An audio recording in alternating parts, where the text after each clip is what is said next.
Assalamualaikum warahmatullahi wabarakatuh. Yang saya hormati Ibu Mela Nurdali SEMAK, selaku dosen mata kuliah akuntansi pemerintah, izinkan kami dari kelompok 3 AKNDP 2 untuk mempresentasikan hasil kerja kelompok kami mengenai analisis laporan keuangan Satuan Kerja Balai Besar Penelitian dan Pengembangan Sumber Daya Lahan Pertanian atau yang disingkat dengan BBSDLP tahun 2020 berdasarkan SAP tahun 2020. Bisa di next.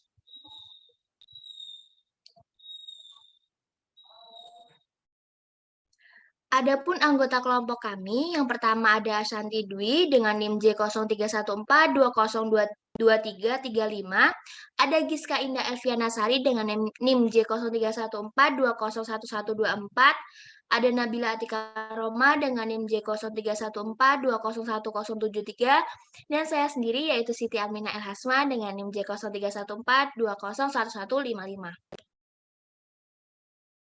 Bisa di next. Adapun profil satuan kerja dari BBSDLP atau singkatan dari Balai Besar Penelitian dan Pengembangan Sumber Daya Lahan Pertanian di bawah Balitbangtan, Kementan Republik Indonesia berlokasi di Cimanggu, Bogor, Jawa Barat. Sejak lembaga ini ditetapkan menjadi Balai Besar pada tahun 2005. Salah satu tugas BBSDLP adalah mengkoordinasikan penelitian dan pengembangan yang bersifat lintas sumber daya. Bisa di next.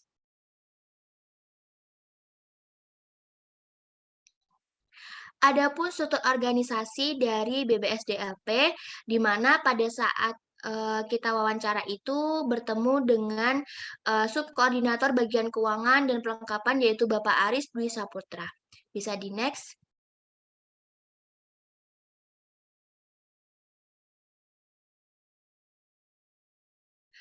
Baik, untuk hasil dan pembahasan akan dijelaskan oleh teman saya. Baik, terima kasih. Selanjutnya saya akan membacakan pembahasan yang pertama, yaitu mengenai peraturan mengenai laporan keuangan pemerintah pusat. Balai Besar Litbang Sumber Daya Lahan Pertanian menggunakan beberapa peraturan sebagai acuan untuk menyusun laporan keuangan. Antara lain, yang pertama, Peraturan Pemerintah Republik Indonesia Nomor 71 Tahun 2010 tentang Standar Akuntansi Pemerintahan. Yang kedua, Peraturan Menteri Keuangan Republik Indonesia Nomor 22 PMK 05 2022 tentang Kebijakan Akuntansi Pemerintah Pusat. Yang ketiga, Undang-Undang Republik Indonesia Nomor 17 Tahun 2003 tentang Keuangan Negara. Boleh di next?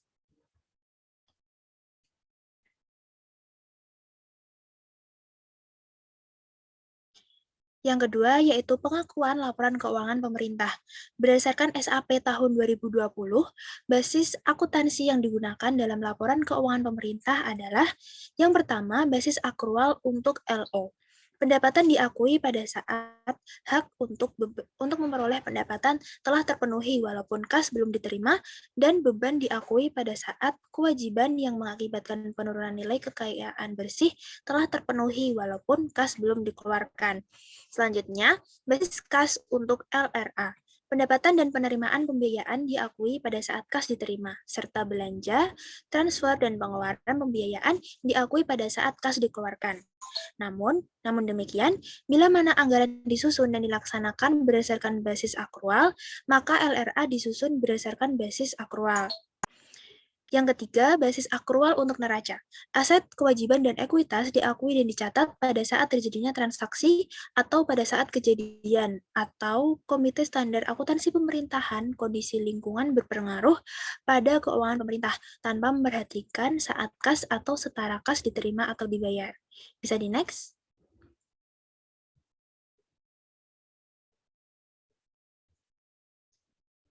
Baik, yang ketiga, pengukuran laporan keuangan pemerintah.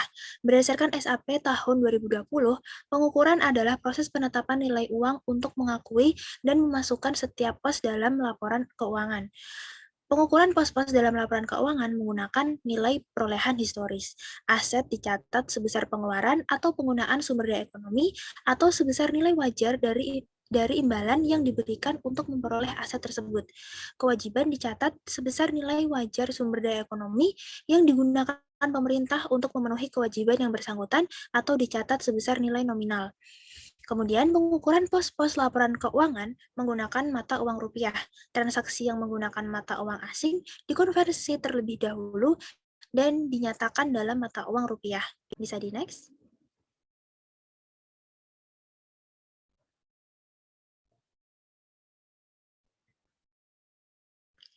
Materi yang keempat yaitu penyajian laporan keuangan pemerintah. Berdasarkan SAP nomor 20 tahun 2020, informasi berikut harus dikemukakan secara jelas dan diulang pada saat halaman laporan bila mana perlu untuk memperoleh pemahaman yang memadai atas informasi yang disajikan. Yang pertama, nama entitas pelaporan atau sarana identifikasi lainnya. Yang kedua, cakupan laporan keuangan. Apakah satu entitas tunggal atau konsolidasian dari beberapa entitas pelaporan? Yang ketiga, tanggal pelaporan atau periode yang dicakup oleh laporan keuangan yang sesuai dengan komponen-komponen laporan keuangan. Yang keempat, mata uang pelaporan. Dan yang kelima, tingkat ketepatan yang digunakan dalam penyajian angka-angka pada laporan keuangan. Bisa di next?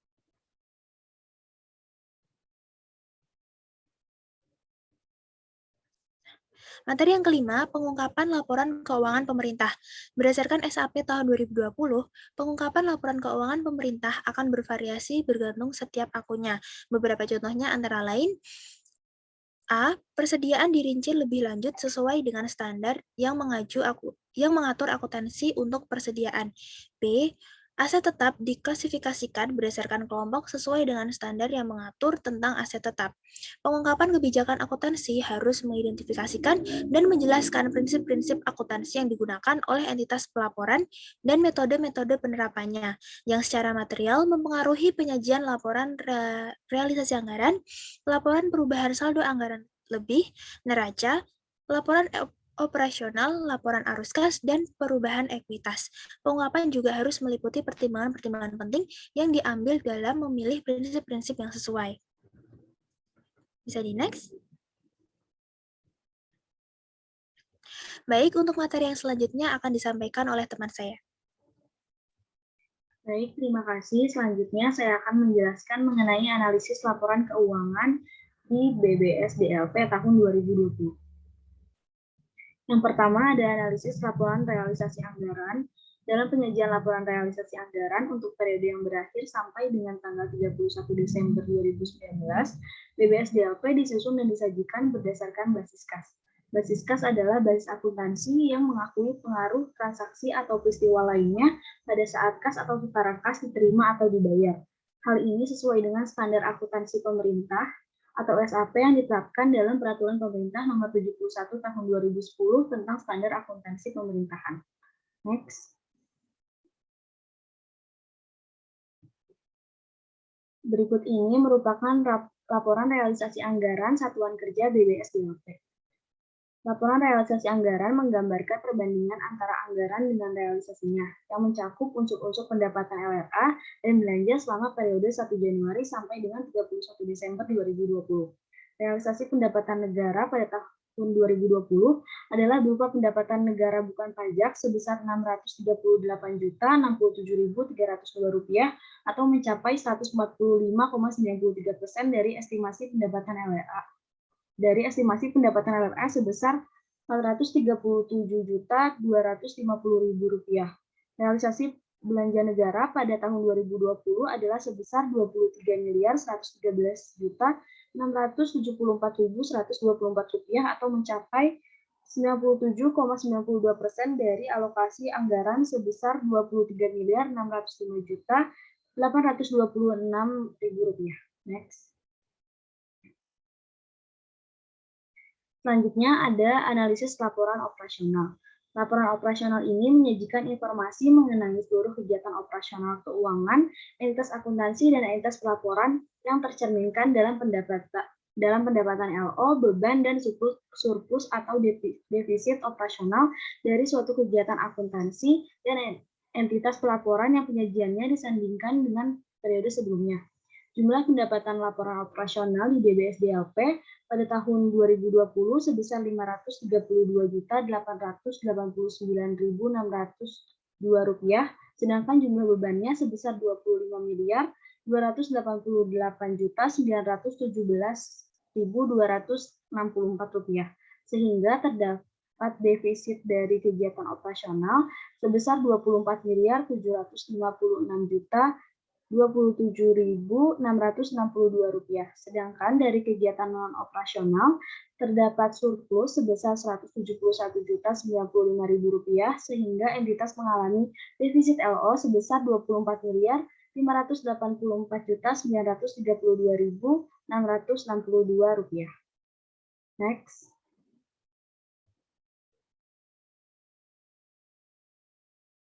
Berikut ini merupakan laporan operasional dari Satuan Kerja BBSDLP. Selanjutnya, analisis neraca. Berdasarkan PP nomor 71 tahun 2010, neraca menggambarkan posisi keuangan suatu entitas pelaporan mengenai aset, kewajiban, dan ekuitas pada tanggal tertentu. Unsur yang dicakup oleh neraca terdiri dari aset, kewajiban, dan ekuitas. Basis akuntansi yang digunakan dalam laporan keuangan pemerintah adalah basis akrual untuk pengakuan aset, kewajiban, dan ekuitas dalam neraca. Basis akrual untuk neraca berarti bahwa aset, kewajiban, dan ekuitas dana diakui dan dicatat pada saat terjadinya transaksi. Pada tahun 2020, nilai aset sama dengan nilai ekuitas dan kewajiban sebesar Rp60.667.904.101.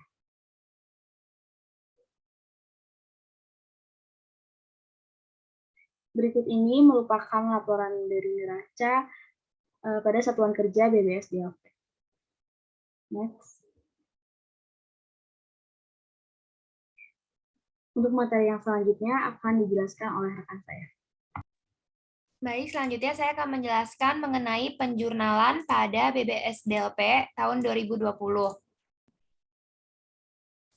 Nah, penjurnalan transaksi pada BBSDLP sudah dilakukan secara online melalui aplikasi Sakti yang sudah terintegrasi selama kurang lebih 1 tahun ini. Dalam penjurnalan, BBSDLP sudah menyusun dan menyajikan laporan keuangan pemerintah pusat sesuai dengan peraturan pemerintah, yaitu Standar Akuntansi Pemerintah atau SAP, sebagaimana diatur dalam PP Peraturan Pemerintah Nomor 71 Tahun 2010 tentang Standar Akuntansi Pemerintah, dan telah ditetapkan juga Peraturan Menteri Keuangan Nomor 215 PMKOS tahun 2013 tentang Jurnal Akuntansi Pemerintah pada pemerintah pusat. Nah, berikut adalah salah satu jurnal pada transaksi aset tetap. Yang pertama, untuk pengadaan atau perolehan aset tetap ketika ada pengadaan barang dan jasa sebesar Rp685.350.000, maka ada jurnal akrualnya. Yang pertama, saat berita acara serah terima barang atau jasa, jurnalnya didebit aset tetap yang belum diregister dan dikredit utang yang belum diterima tagihannya sebesar nilai dari barang tersebut. Dan untuk jurnal kasnya tidak ada. Untuk jurnal akrual lagi, saat registrasi aset tetap didebit dan aset tetap yang belum diregister dikredit.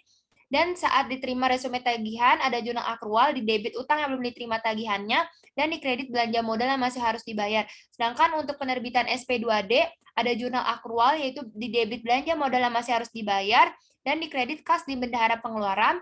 Dan ada juga jurnal kas, yaitu belanja modal, dan dikredit kas di bendahara pengeluaran. Untuk perolehan KDP tidak ada, lalu untuk penyelesaian KDP-nya juga tidak ada. Dan untuk jurnal transfer masuk aset tetap, didebit aset tetap dan dikreditnya transfer masuk, dan ada debit transfer masuk, dan juga dikredit akumulasi penyusutan aset tetap untuk mencatat penyusutannya.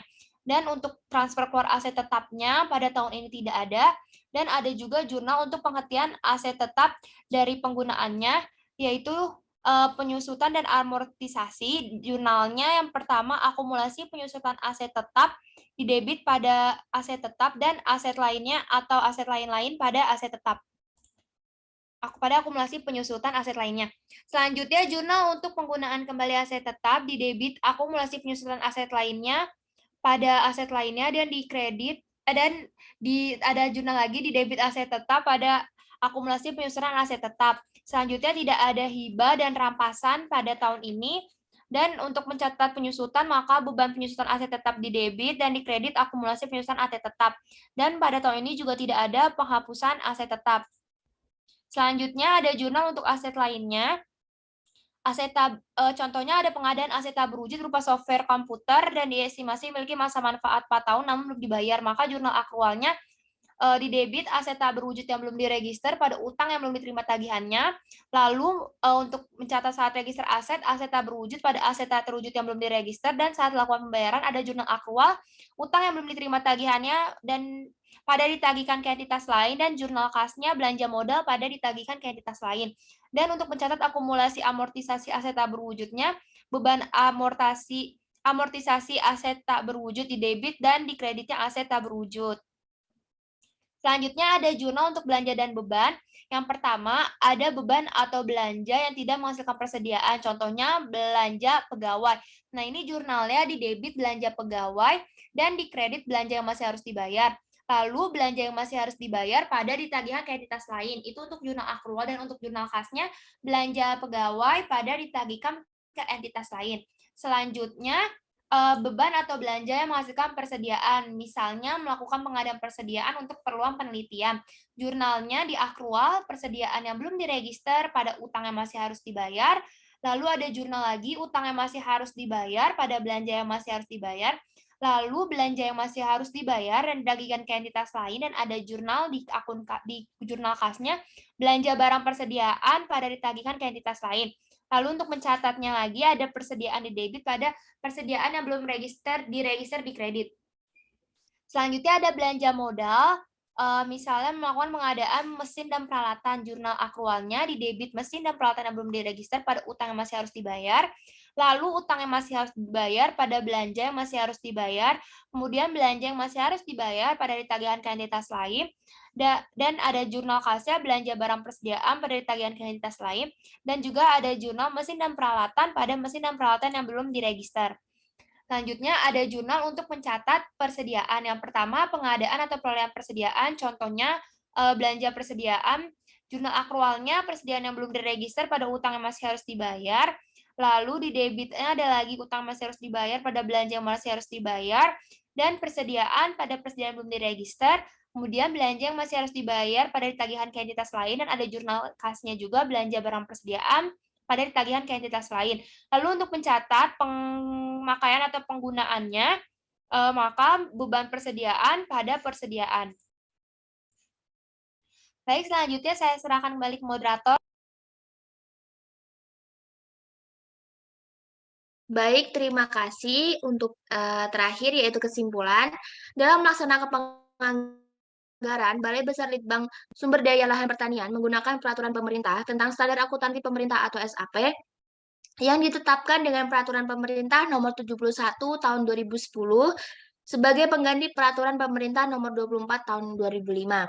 Setelah dilakukan analisis dari ketiga laporan keuangan dari BBSDLP, dapat disimpulkan bahwa laporan keuangan yang disajikan sudah sesuai dengan standar akuntansi pemerintah atau SAP nomor 71 tahun 2010, di mana dalam lingkup pemerintahan diatur jelas berdasarkan aturan atau ketentuan hukum. Prinsip penyajian laporan keuangan pemerintahan sama dengan prinsip akuntansi dan pelaporan keuangan akuntansi, yang membedakan adalah komponen dan struktur laporan keuangannya. Bisa di next.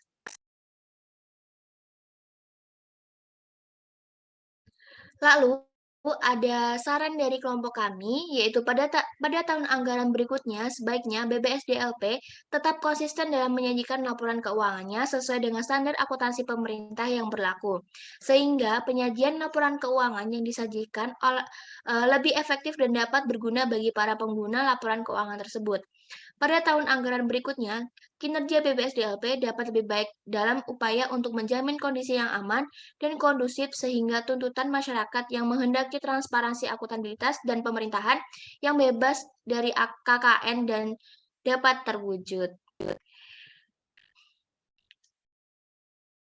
Berikut ini adalah dokumentasi dari wawancara kami di BBSDLP.